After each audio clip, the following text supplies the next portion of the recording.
1, 2, 3. Hi, welcome to Frame Lines.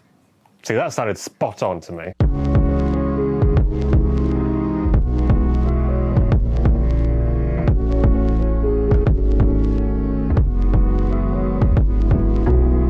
How are you, man? How's things? Not too bad, I guess. Getting a bit fed up now, but yeah. Nice to see you. It's been a while. It's great to see you too. Didn't believe that. We're going to do a vid. We're going to talk about some photo books, some of our favorite photo books, and some new photo books that you got from Setanta. Yeah. So Setanta Books are a photo bookseller and publisher based in London, and they've kindly lent us a few kind of rare and interesting photo books. The kind of theme is the underground, the London Underground or the subway. So we've got a little selection of some books from Setanta Books and some of our kind of favourite, just general underground photo books. Thought we'd just have a flick through, have a chat. Yeah. So what did you get there? Like, what do you want to start with there? So first one I borrowed from Setanta is Bob Mazzer Underground. Hold that in front of my face. There we go. So Bob Mazzer was a projectionist in a porn cinema in the 1970s, and he had to take the tube every day from Manor House to King's Cross, I believe, and he just took his camera with him and then kind of ended up just kind of taking pictures on the tube for, I think the pictures in this book actually span from like 1970s up to 2014 when the book came out, so you've got like decades of pictures on the tube. Some really great stuff. I love this book. We find a fave. I've lost the marker. Oh, jeez. I didn't realize it was that contemporary. I thought it was all like kind of 70s and 80s. No, some of the stuff is recent. Yeah, I think. Yeah. Where's the one I'm looking for? I've never seen that book, but I've seen a bunch of Bob Mazzer's photos, like that one of the clock in front of the guy's face. Well, when what he's do you repairing know? it. That's what I'm just about to hold up. That's such a great photo, isn't it? Yeah.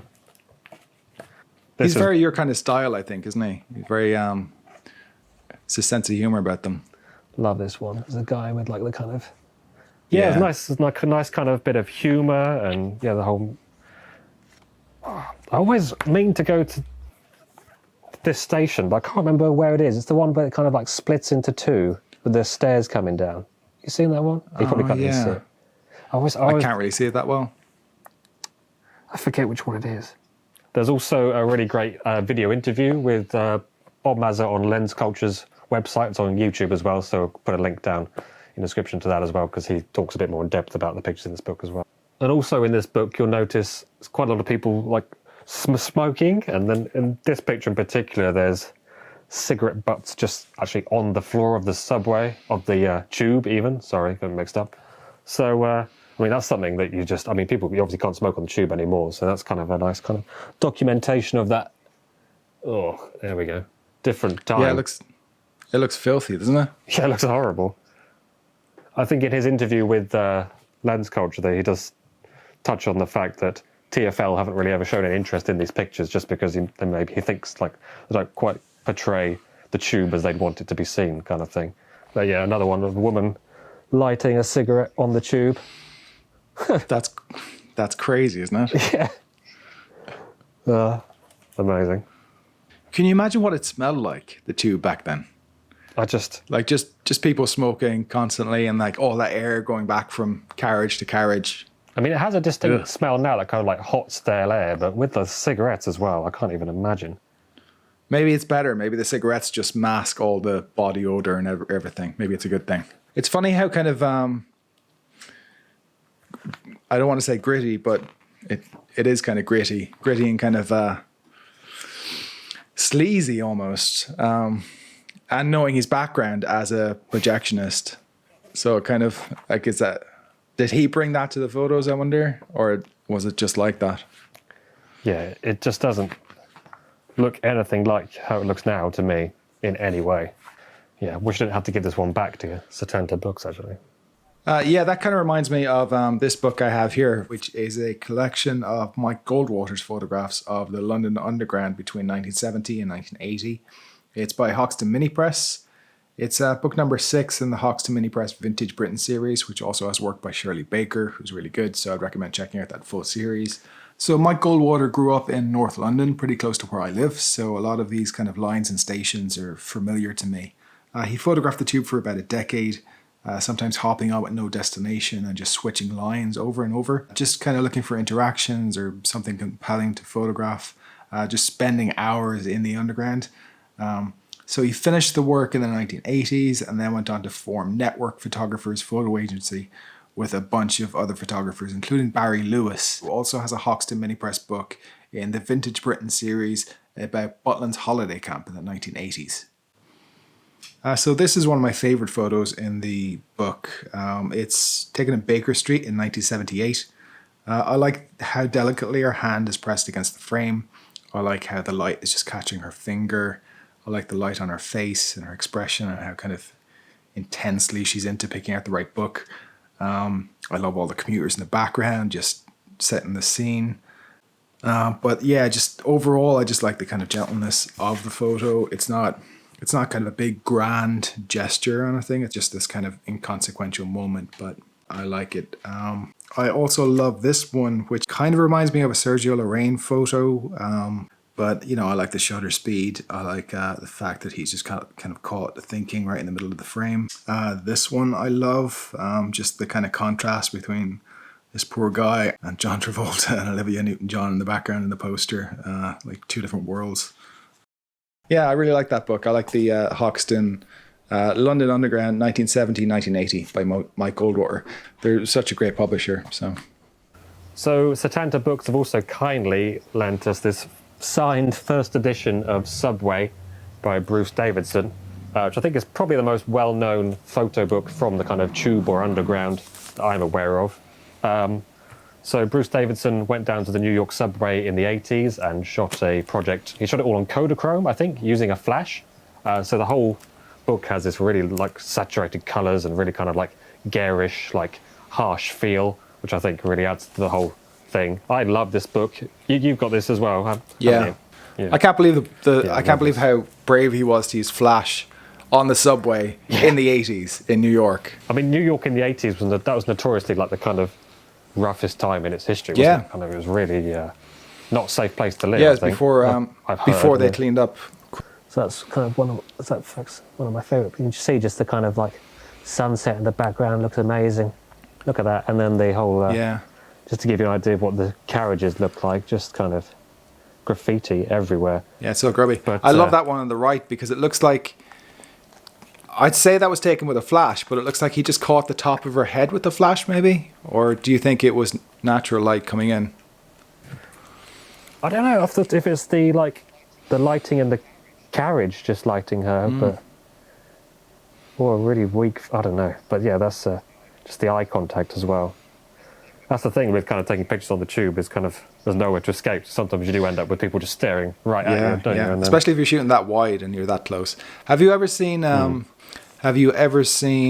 Everybody Street? You have, right? You know that documentary? Oh, yeah. You know that bit with Bruce Davidson where he talks about being on the underground and kind of getting into a weird zone and being on the underground at 4 a.m., 5 a.m. and meeting people and just having this kind of weird relationships with people who he'll just photograph and won't even say anything to. That must have been a weird time. Subway by Bruce Davidson, classic. Love this book. Check it out. Yeah, one of my favorite finds. I know sometimes photography books can be kind of expensive and difficult to source, but one of my favorite finds was just in a secondhand charity shop, which is this book, Louis Stettner, Penn Station, New York. Louis Stettner was an American photographer born in the 1920s. He grew up in Brooklyn. He was an army combat photographer during World War II. He was a member of the Photo League with people like Robert Frank, Lizette Modell, Helen Levitt. He worked as a freelance photographer for Life and Time magazine. So in the 1950s, he began work on this Penn Station series, which wouldn't actually be published for another 60 years.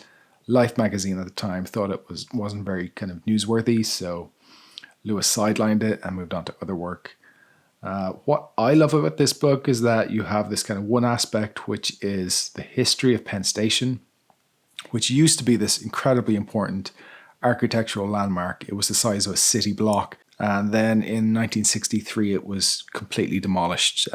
So from that perspective, it's an important book because it's a document of that time before the station was demolished. But saying that, it's not just a dry historical document. It's poetic, it's mysterious, it's filled with this kind of melancholy in these sort of quiet, intimate moments that people are having as they pass through this huge, overwhelmingly public space.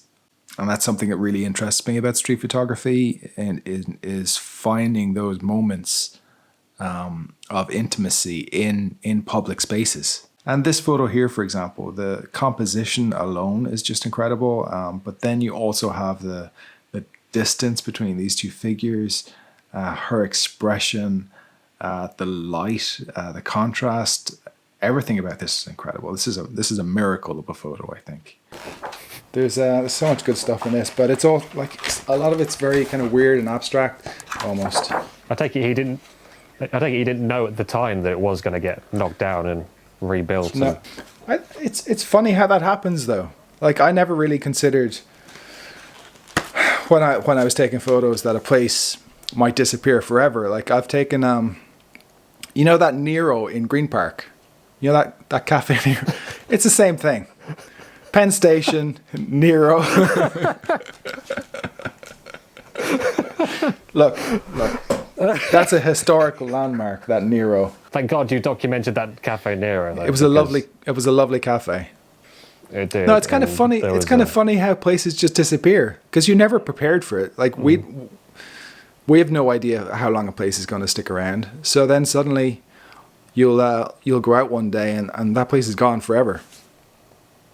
Yeah, and with that book, like the pictures he took have taken on this whole new value, haven't they? Because it's such a great document. I mean, there probably weren't very many people taking pictures in Penn Station at the time. Yeah, that's something he said in an interview I read recently. Just looking up some kind of background information about that book, but he said that you can tell if a book is good if the pictures get more exciting over the years. So, but, I mean, how could you ever predict that? Yeah, but time itself gives something to a book, and it's not just when it's published that a book is all it's ever going to be. Like a book like The Americans is a very different book now than it was when it was first published. I got this little book. Do you have this one? Yeah. But one of my favorite photos of a subway is in this book. This one. Yeah, that one's fantastic. Yeah. I just love the color. I love the mood, the atmosphere, the fact that it's partly out of focus. There's a lot of motion blur in it because it was probably at 1/60th or something. Sort of like Bruce Davidson. Very, maybe even shot in Kodachrome. I'd say they probably were because they look like slide anyway because they're so, like the blacks are so rich and the reds are so rich. Contrasty. Yeah. Yeah, so we've also borrowed the subway photographs of Helen Levitt. Hide my face. Yeah, Manhattan Transit. It's the full title. Sorry. That's a great book. She was an assistant of Walker Evans for a little while he was doing his subway photographs, really kind of intimate stuff where he had a kind of a blacked out Contax camera hidden in his coat, and she'd be with him, and they'd both take these photos on the Underground. So I think she used the same technique for that book. Yeah, so there's some pictures that she took kind of in the late 30s when she was with Walker Evans, I believe, and then the rest of the book is in the 70s when she kind of picked it back up again, I believe. So there's some of the older ones. Yeah, they're amazing. In the 30s. And then it goes, I mean... They're very similar to Walker Evans' photos in that you can tell she's just sitting directly opposite someone that she wants to photograph, and she's framed them. They have a much more different vibe to kind of the 80s Bruce Davidson ones. They're more kind of people lost in thought, and it's like families and they're much less kind of. I think they're more about the people and less about the Underground itself. Yes, more kind of actual people getting to work and yeah, less about, it's more kind of relationship based, I think, this one. It feels more intimate than Subway to me. Yeah, I guess Subway is kind of intimate, but in a very different way. And maybe the black and white is influencing my thought of that, I don't know. Yeah. Has a different feel, doesn't it? Has a completely different feel, actually. So, but Yeah.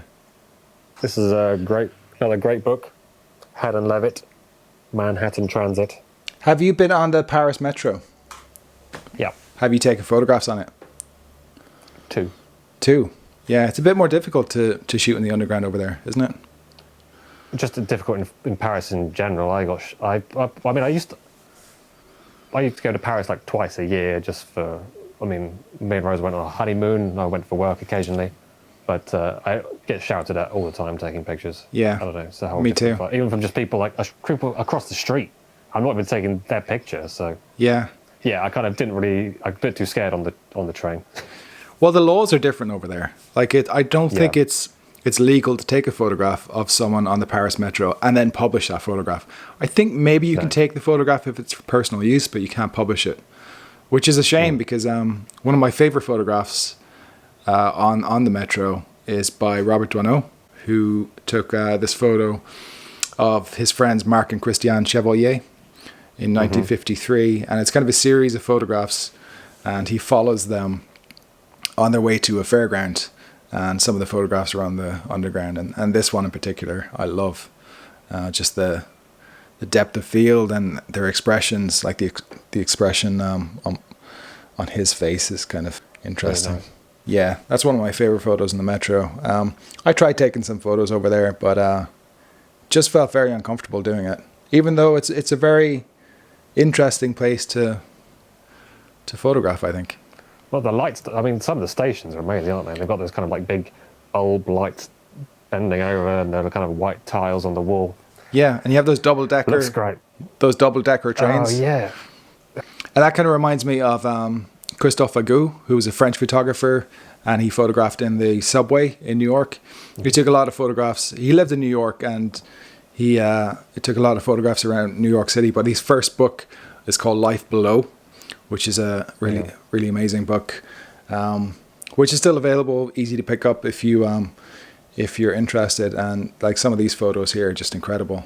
Another New York photographer that I really like is Andre Wagner, who has a book called Here for the Ride. I really like his kind of style. It's very kind of Gary Winogrand. He shoots very wide, 28mm. He's really good. What other kind of contemporary photographers can you think of? I guess Daniel Arnold would be kind of a good example of someone, because he's someone that started with his iPhone on the underground. Yeah. He's the reason I got into street photography. You know. Is he really? Yeah. From following his Instagram feed, was it? I went to New York. Yeah, like first time I went to New York like 6 years ago, and then I just found him on Instagram after that, and just got so obsessed with street photography just after seeing his pictures, and then because I studied photography at school. And it just kind of reminded me, I like completely forgot about street photography and everything. I saw Daniel Arnold's pictures and was like, oh my God, yeah. And then, he's one of my all-time favorites. Yeah. So you saw his photos, and like, what was it about his photos that kind of triggered that you could do street photography?